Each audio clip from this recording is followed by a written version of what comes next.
2025 সালে উচ্চ মাধ্যমিক পরীক্ষার জন্য তোমরা অনেকেই 2024-25 সেশনের এবিটিএ টেস্ট পেপারকে ধরে প্র্যাকটিস করছো। তো এখান থেকে আমরা একটা ইংরেজির পেজ আলোচনা করবো। শুরুতে দেখে নেবো ইংরেজি কোন কোন পেজে আছে। ইংরেজির পেজ নাম্বার লেখা দেওয়া আছে। আজকে আমরা আলোচনা করবো পেজ নাম্বার 143। এখান থেকে আমরা আলোচনা করবো এমসিকিউ, এসএকিউ এবং গ্রামার। মোট 30 মার্ক। আমাদের টার্গেট হচ্ছে 30-এর মধ্যে 30 তুলে নেওয়া। তাই আমরা আলোচনায় যাচ্ছি পেজ নাম্বার 143। এর আগের সমস্ত মডেল পেজের আলোচনা ভিডিও আমার চ্যানেলে রয়েছে, ভিজিট করো, প্লেলিস্টকে ক্লিক করো, ক্লাস 12-এর ভিডিও বার করো, সেগুলো পেয়ে যাবে। আজকে আলোচনা যাবো পেজ নাম্বার 143। প্রথমে এমসিকিউ 1-এর দাগে, the thought of laughter only made the narrator of the story feel trouble and lonely. এই হাসির ভাবনাটা এই গল্পে লেখককে বিষণ্ণ এবং একা করে তুলছিল। Option number D. 2 দাগে, from Kalam's ancestral house the Shiva temple was 10 minute walk. কালামের বাড়ি থেকে শিব মন্দির 10 মিনিট হাঁটা পথ দূরে। আর 3 দাগে, the last utterance made by Roger was. রজারের শেষ উচ্চারণটা কী ছিল? উত্তর হচ্ছে thank you. Option number A. আর 4 দাগে, when the czar went out into the park and looked around for the hermit was. যখন রাজা বাইরে বেরোলেন হারমিটকে খুঁজছিলেন, তখন হারমিট করছিলটা কি? ওটা হচ্ছে বীজ রোপণ করছিল, sowing seeds. Option number B. এবার আমরা কবিতা থেকে এমসিকিউতে যাবো। In winter the cricket takes shelter. শীতকালে ঝিঝি পোকা আশ্রয় নেয়। কোথায় আশ্রয় নেয়? উত্তর হচ্ছে বিসাইড দ্য স্টোভ, রান্নাঘরের আশেপাশে। আর 6 দাগে, miniature boughs. The word boughs means, এই বাউজ কথা মানে কি? ব্রাঞ্চেস, ডালাপালা। Option number C. 7 দাগে, one hand of the soldier is on his breast. সৈন্যটা একটা হাত বুকের উপরে রাখা ছিল। 8 দাগে, the birds of the May are described as. মে মাসে যে ফুলের কুঁড়িগুলো বা ফুলগুলো সেগুলোকে বিবরণ দেওয়া হয়েছে ডার্লিং বলে, মানে সুন্দর বলে। Option number D. এবার নাটক থেকে এমসিকিউ 9 দাগে, Lomov wanted to remind Natalia that her dog was overshot. Lomov বারবার মনে করেছিল নাটালিয়াকে যে তার কুকুরটা হচ্ছে অঙ্গ বিকৃত, ওভারশট। Option number C. 10 দাগে, Oxen Meadows has also been referred to as Green Meadows. Oxen মিডোজকে গ্রিন মিডোজ বলা হয়েছে এই কবিতা, সবুজ তৃণভূমি বলা হয়েছে। 11 দাগে, what type of play the proposal. প্রপোজালটা কেমন নাটক? উত্তরটা ওয়ান অ্যাক্ট প্লে আমরা টিক মেরেছি, তবে কেউ ফার্স বললেও নাম্বার পাবে। তবে আমার মনে হয় option number C, one act play বলা ভালো, এক অঙ্ক বিশিষ্ট নাটক। আর 12 দাগে, Natalia claims that they had the land for nearly 300 years. নাটালিয়া দাবি করেছিল যে জমিটা তাদের পরিবারে আছে অন্তত প্রায় 300 বছর ধরে। Option number B. এবার আমরা এসএকিউর দাগে যাবো। 2-এর দাগে মোট 8খানা 16খানা এসএকিউ থাকবে। আমরা কিন্তু পরীক্ষায় করতে হবে 4খানা। তবে আমরা প্র্যাকটিস পর্ব চালাচ্ছি, আমরা সবকটা এসএকিউর উত্তর আলোচনা করবো। 1-এর দাগে, what did the narrator hear in the train compartment sitting in front of the window. লেখক রাস্কিন বন্ড জানলার কাছে যখন মুখটা নিয়ে গেছিলেন সেখানে বসেছিলেন, তিনি কানে কি শুনতে পাচ্ছিলেন?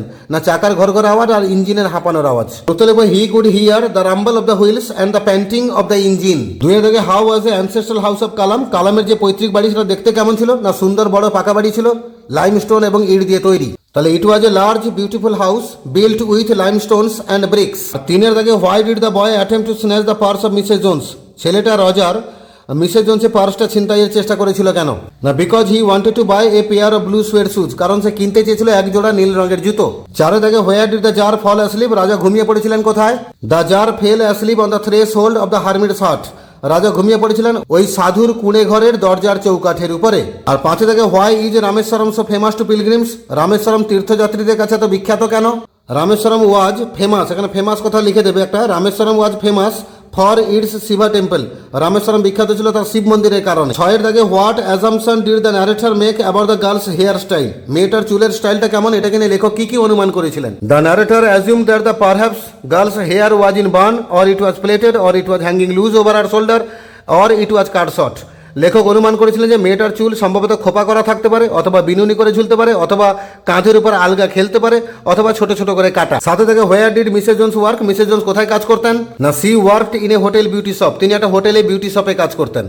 8 থেকে, what did the hermit do after hearing the 3 questions of the czar. রাজার 3খানা প্রশ্ন শুনে হারমিট কি করলেন? তাহলে he listened to the questions, did not answer, spat in his hands and started digging again. তিনি রাজার প্রশ্নগুলো শুনলেন, কোনো উত্তর দিলেন না, হাতে একটু থুতু লাগালেন এবং আবার মাটি খোঁড়া শুরু করে দিলেন। এবার কবিতা থেকে এসে 9 থেকে, where does the strength of the tree lie. গাছের প্রধান শক্তি কিসের মধ্যে নিহিত রয়েছে? The strength of a tree lies in its root. গাছের প্রধান শক্তি নিহিত রয়েছে তার মূলের মধ্যে। 10 থেকে, what is the condition of the birds in summer day. গরমকালে পাখিদের অবস্থা কেমন হয়? The birds are faint with the hot sun in summer. গরমকালে উষ্ণ রোদে পাখিরা কিন্তু ঝিমিয়ে পড়ে। 11 থেকে, what does the poet mean by the word hollow. এই হলো মানে কবি কি বুঝিয়েছেন? হলো মিনস দ্য ওপেন ভ্যালি। এখানে হলো বলতে শূন্য ফাঁকা উপত্যকাকে বলা হয়েছে। আর 12 থেকে, who is addressed in the sonnet shall I compare thee to a summer's day. এই সনেটে কাকে সম্বোধন করা হয়েছে? The poet's young friend is addressed in the sonnet. এই সনেটে কবির যুবক বন্ধুকে অ্যাড্রেস করা হয়েছে। 13 থেকে, হোয়াট ইজ মিন বাই লেপ্রাসাইড। লেপ্রাসাইড বলতে কি বোঝানো হয়েছে? এখানে মিনিং বলেছে মানে আমরা অর্থটা বলবো। আমরা লিখবো, it means the skin of A leprosy patient. এটা বলতে একটা কুষ্ঠ রোগীর গায়ের চামড়াকে বলা হয়েছে। তবে যদি কি বোঝানো হয়েছে বলা হয় তাহলে বলতে হবে, যদি রেফার টু থাকে তখন আমরা বলবো বার্ক অফ এ ট্রি, মানে গাছের ছাল বা গাছের বাকলের কথা বলবো। এখানে মিনিং চেয়েছে তাই আমরা মিনিংটা বললাম। 14 দাগে how is the smile of the soldier, সৈন্যটা হাসিটা কেমন ছিল? The soldier smile is gentle and without guile, সৈন্যটা হাসি ছিল ভদ্র শান্ত হাসি এবং তাতে কোনো অভিনয় বা ছলনা ছিল না। 15 থেকে what shakes the darling birds of May, May মাসে সুন্দর ফুলগুলোকে ঝরিয়ে দেয় কে?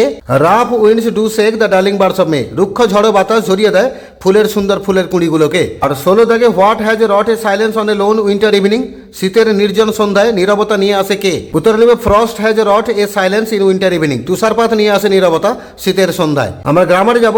C said with a little exclamation I did not know anyone else was here, narration change করতে বলেছে। তাহলে she said with a little exclamation that she had not known anyone else had been there. 2 এর দাগে the jar put on simple clothes, voice change করতে বলেছে। simple clothes were put on by the jar. 3 এর দাগে my mother's lineage was the more distinguished than my father's, positive degree করতে বলেছে।